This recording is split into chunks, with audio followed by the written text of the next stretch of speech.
Good morning students, myself Shivam Arora from Silver Bells, Mandsaur, Palampur. Today I am here for our chapter number 3, Quotes and their importance of class 7, part 1. Students, अब हम chapter पढ़ने से पहले आज हम एक यहाँ पे स्टोरी पढ़ने वाले. Read the story and answer the question. हमें क्या करना है, स्टोरी का क्वेश्चन, इस स्टोरी को रीड करना है और साथ ही साथ इसके आंसर्स देने हैं. There was a once a king who lived in a grand palace. अब एक राजा था जो पैलेस में रहता था. There was a river at a distance where the village washerman would wash clothes daily. अब उसके पास में ही एक रिवर थी जहाँ पे जो वॉशरमैन थे वो क्या करते थे, वहाँ पे क्लोथ वॉश करते थे. One day the washerman and his wife were washing clothes till late and he grew dark while they were returning home.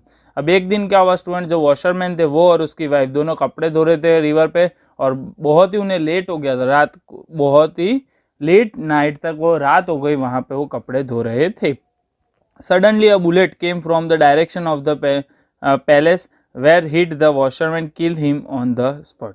अब एक राजा की जो वो पैलेस थी वहाँ से सीधी एक कोई गोली चलने की आवाज़ आती है और सीधी डायरेक्ट किसको लगती है, जो वॉशरमैन होता है उसको लगती है और वॉशरमैन वहीं पे ऑन द स्पॉट मर जाता है. On the next day the washerman wife's went to the court to seek justice. अब अगले दिन क्या होता है, जो वॉशरमैन की जो वाइफ होती है वो कोर्ट में जाती है और राजा से जस्टिस मांगती है कि मुझे इस चीज़ का जस्टिस दो.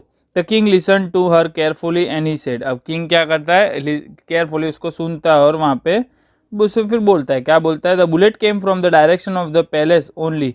The king thought out the matter for a while and ask her to come the next day. अब उसने किंग ने क्या बोला कि अगर गोली हमारे पैलेस में से ही चली है तो मुझे इसमें से सोचने का टाइम चाहिए. एक काम करो, आप नेक्स्ट डे पे आओ, तब तक मैं कुछ ना कुछ सोचूंगा. When the king investigate the matter, he found out that it was the queen who had fired the shot. अब जब वो पूरा के पूरा जब इन्वेस्टिगेशन करता है तो लास्ट में उसे क्या लगता है, राजा को पूरा इन्वेस्टिगेशन करने के बाद उसे ये पता चलता है कि जो जिसने गोली चलाई थी वो कौन थी, वो क्वीन थी जिसने गोली चलाई थी. He was found of hunting but had no intention of killing the washerman.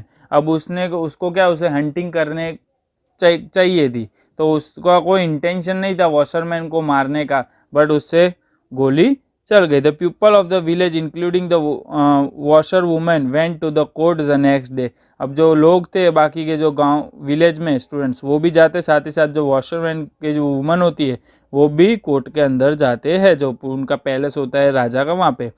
She asked the king to give her justice. अब वो राजा को बोलती है कि मुझे जस्टिस दो, जो मेरा हस्बैंड जो ऑफ हो गया है, मर गया है गोली लगने के कारण. He reassured her saying I will ensure that you will get justice. अब वो राजा वहाँ पे बोलता है उसे कि हाँ मैं आपको पक्का 100% आपको जस्टिस दिलवाऊंगा. Everybody was listening to this carefully. और सब लोग ये केयरफुली सुन रहे थे. ओके स्टूडेंट्स, ये थी हमारी स्टोरी. अब आपको ये जो क्वेश्चन आंसर्स आपको नीचे दिए गए हैं वो आपको अपने आप से खुद से आपको क्या करने हैं, अपनी नोटबुक के अंदर खुद से स्टोरी में से लिखने हैं. ये आपका होमवर्क है. सारे के सारे जो क्वेश्चन दिए गए हैं अब ये क्वेश्चंस आपको घर से करने हैं.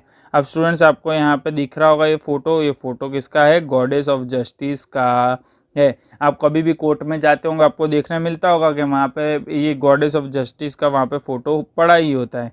ओके, अब इसके नीचे रीड एंड अंडरस्टैंड. अब वो क्या है, our country is a democratic country. अब अपनी कंट्री कैसी है, डेमोक्रेटिक कंट्री है. The judiciary of our country is independent and the unbiased. और जो अपनी जो जुडिशरी अपनी मीन्स अपने जो जगह है वो क्या, इंडिपेंडेंट और क्या है, अनबेस्ड है. એટલે मीन्स उनका जो मन होता है वो वही फैसला देते हैं. मीन्स के इंडिपेंडेंट मीन्स जो राइट उन्हें लगता है वही चीज़ का वो आंसर देंगे और उसी चीज़ को वो अगर कोई भी पनिशमेंट करने लायक होगा तो उन्हें पनिशमेंट भी देते हैं. Those who do not abide by the laws are consider as criminal. और जिसने भी लॉस फॉलो नहीं करे वो जुडिशरी उसको क्रिमिनल बोल सकती नहीं मीन्स होता ही है क्रिमिनल. स्टूडेंट्स उसको पनिशमेंट मिलती है. The such criminals deprive people of their rights. और वो सच ऐसे क्रिमिनल्स क्या करते हैं, जो राइट थिंग्स होती है उसको अनजस्टिस के साइड जाते हैं, जो उल्टा ही करते हैं. जो our country has the benefit of the judiciary at all level. अब हमारी जो कंट्री है उसके अंदर बेटा सब जगह जुडिशरी लेवल का है, तो वो हमें सबसे मेन फ़ायदे कारक है हमारी कंट्री के लिए। There are the 3 level of courts. अब हमारी कंट्री के अंदर स्टूडेंट्स 3 टाइप ऑफ कोर्ट है। कौन से? Taluka, district and state level court है। अब this courts are known as the taluka court, district court and the high court. अब जो तालुका लेवल पे होती है उसे क्या बोलते हैं? तालुका कोर्ट बोलते हैं। जो डिस्ट्रिक्ट लेवल पे होती है उसे क्या बोलते हैं? डिस्ट्रिक्ट कोर्ट बोलते हैं। और जो स्टेट लेवल पे होती है उसे क्या बोलते हैं? हाई कोर्ट बोलते हैं। And the judgement are passed on the civil and the criminal cases. और इन सारी कोर्ट के अंदर जो जजमेंट कैसा, जो सिविल और जो क्रिमिनल केसेस होते हैं उसका सारे जजमेंट दिए जाते है। For the judiciary to function quickly and inexpensively. और जो जुडिशरी होती है उनका फंक्शन का एकदम क्विकली होता है और इनएक्सपेंसिवली भी होता है। The Lok Adalat has put into a practice. और लोक अदालत ने उनको क्या प्रैक्टिस के अंदर रखा गया होता है। ओके स्टूडेंट्स, अब सबसे ऊपर जो मेन आती है वो कौन सी आती है? हाई कोर्ट आती है। हाई कोर्ट के नीचे क्या आता है? District court. और डिस्ट्रिक्ट कोर्ट से नीचे आती है तालुका कोर्ट। इतने स्टूडेंट्स ये 3 टाइप में है। सबसे ऊपर कौन है? हाई कोर्ट, फिर कौन है? डिस्ट्रिक्ट कोर्ट, और थर्ड क्या है? तालुका कोर्ट। ओके, इसके बाद है रीड एंड अंडरस्टैंड, वो देख लेते हैं हम। The court at the lower level is the taluka court. अब सबसे जो नीचे वाली जो कोर्ट है वो कौन सी है? तालुका लेवल कोर्ट है। Such court are called the trial courts. और इस कोर्ट को क्या बोलते हैं? ट्रायल कोर्ट्स बोलते हैं तालुका कोर्ट को। District court are above the taluka courts. और जो डिस्ट्रिक्ट कोर्ट होती है वो क्या होती है? तालुका से ऊपर होती है। The head of the district court is the high court. और जो मैंने जो आपको बताया स्टूडेंट, जो सबसे हाई में हाई जो कोर्ट होती है वो क्या होती है? हाई कोर्ट होती है। अब स्टूडेंट्स यहाँ पे आपको देखो, यहाँ पे एक फ़ोटो दिया गया है, वो किसका है? द गुजरात हाई कोर्ट का फ़ोटो है। आपको यहाँ पे गुजरात हाई कोर्ट का फ़ोटो देखने मिल रहा है।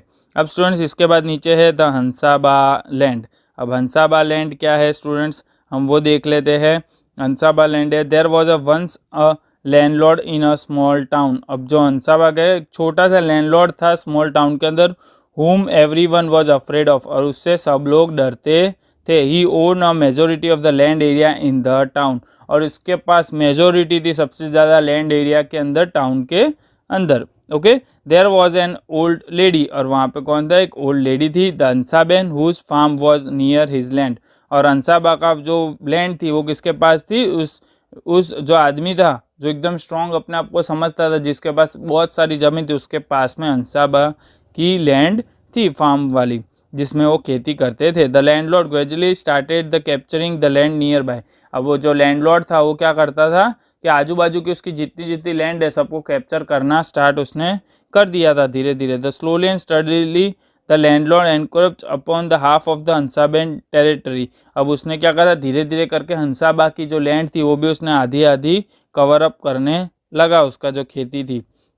And he did not give her land और अ मनी इन रिटर्न। और वो क्या करता था कि सबके लैंड पे कब्जा कर देता था स्टूडेंट्स, उसकी ज़मीनें ले लेता, बट सामने पैसे देता था नहीं। Thus in order to get back her land the Hansaba filed a case in the taluka court. और उसको अपनी ज़मीन, हंसाबा ने क्या करा? उसको ज़मीन वापस पाने के लिए उनने क्या करा कि उसने तालुका जो कोर्ट थी उसके ऊपर उसने वहाँ पे एक फाइल केस कर दिया अपनी ज़मीन वापस पाने के लिए। Both the landlord as well as the Hansaba present their arguments in the court. अब वो क्या हुआ फिर स्टूडेंट्स, उसके बाद आपको पता है ये केस में अगर कोर्ट में केस जाता तो दोनों पक्ष के जो लोग, जो कौन कौन थे, एक जगह था लैंडलॉर्ड और एक जगह था हंसाबा, दोनों ने अपनी अपनी जो भी बातें थी जो कोर्ट के सामने आर्ग्यूमेंट्स के अंदर बोली। द जज heard their arguments and gave the verdict in the favor of हंसाबा। और उनने क्या करा कि जो जज ने दोनों की बातें सुनी और लास्ट में उसने फैसला किसके पक्ष में दिया? हंसाबेन के पक्ष में दिया। ओके स्टूडेंट्स, ये था हंसाबेन वाला लैंड का एक किस्सा। ओके, आज के लिए हमारा इतना ही पार्ट है। उसके बाद अब मैं आपको सेकंड पार्ट भेजूंगा जिसके अंदर आपको हाई कोर्ट और जजमेंट फॉर गब्बर और जुगनू, इस तरीके के आपको टॉपिक्स है छोटे छोटे, इस चैप्टर के अंदर हम वो आगे देखेंगे। ओके स्टूडेंट्स, आज के लिए हमारा इतना ही। Okay, thank you students.